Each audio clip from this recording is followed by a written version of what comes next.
Welcome back. It could be your mission to millions this new year. Elizabeth Frisch is out with a brand new book to help you turn that big idea of yours into reality, and she joins us now. Elizabeth, great to see you. Great to see you, too. Drove Thank you for having from me. Austin, so we're happy to have you. I did. A little colder here, but getting used to it. Okay, well, hopefully it's warm in the studio. I want to get to your life story. You had a lot going on. You overcame a tremendous amount of weight loss. You lost a lot of weight. In that process, overcame 2 autoimmune diseases, and then you also have a son with autism spectrum disorder. Let's start with your weight, first of all. Let's get to everything. We have a picture, actually, of you before you lost the weight. Yes. You said you had a particular reaction when you saw this picture. I did. I mean, for me, it's been so many years since I've been that way. It was, just looking at that picture, it was like, oh my gosh, I can't even believe I was there. It seems like ancient history. Yet, looking back on it, it was great to just look and see that, I'm not there anymore. Look how far you've come. Right. How much did you lose? Do you mind me asking? I lost about 100 pounds. My goal was 140, so I'm actually still losing weight. You're still in the process. Exactly. It was one of my big ideas, and it's been interesting because people say, oh, I lost all this weight.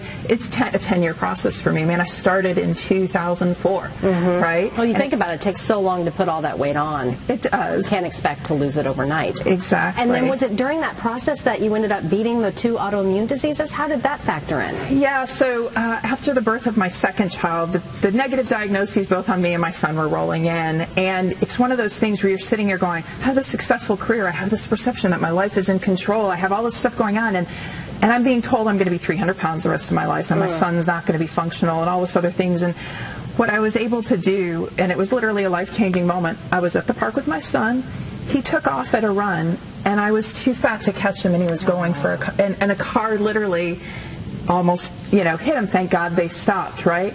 And I remember at that moment thinking, I don't care what everyone has said to me, I will run faster than my son.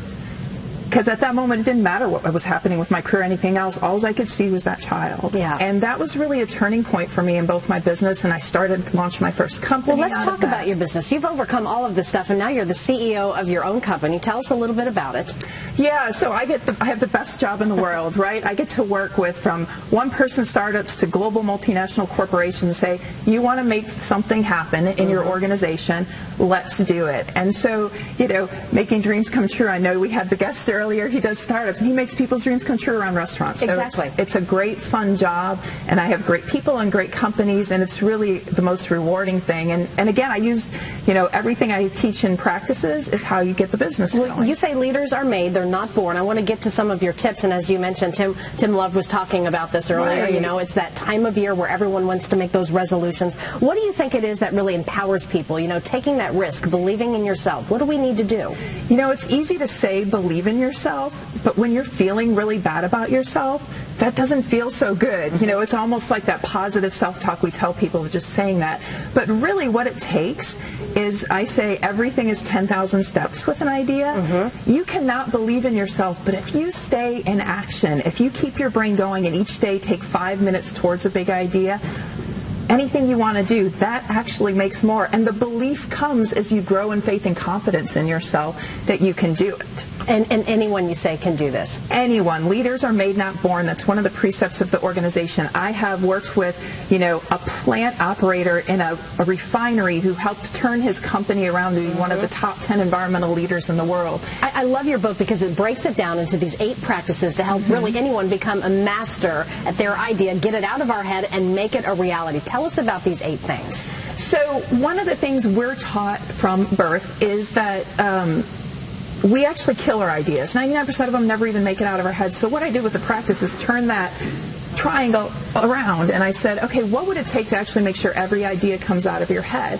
And one of my favorite practices is identify baggage. And so there's lots of things we can do with ideas, but we don't realize from birth people tell us things, and they actually make us kill our ideas. Yeah, they hold us back. Yeah. You say writing in a journal is another thing, and I've noticed you brought some here. Yeah, and one of the very first practice that I say you have to master if you want to make your idea happen is it hits your head. If you never take it out of your head, 99% of the time, it's gone. And so one of my favorite tools that we have now right here is your iPhone. And we have talk to text now. And I actually, on my phone, I laugh because I'm a horrible writer. But now every time I have an idea, I talk to text it into my iPhone. And that helps you keep everything organized. And once a week, I look at them and I put them into my regular schedule. So I make sure that more of my ideas happen. Well, Elizabeth, congratulations on the book. It's relatively new. You. Came out not too long ago, so we appreciate you coming on the show. Thanks for having me. It's called Mission to Millions. You can find the book, by the way, on Amazon. The Academy Award.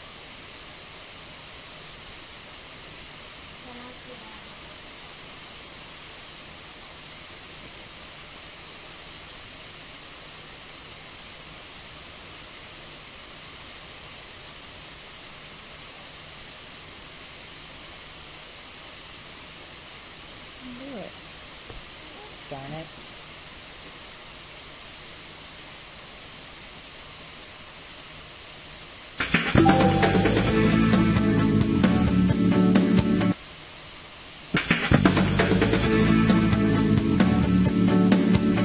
Welcome back. It could be your mission to millions this new year. Elizabeth Frisch is out with a brand new book to help you turn that big idea of yours into reality, and she joins us now. Elizabeth, great to see you. Great to see you, too. Drove Thank you for having from me. Austin, so we're happy to have you. I did. A little colder here, but getting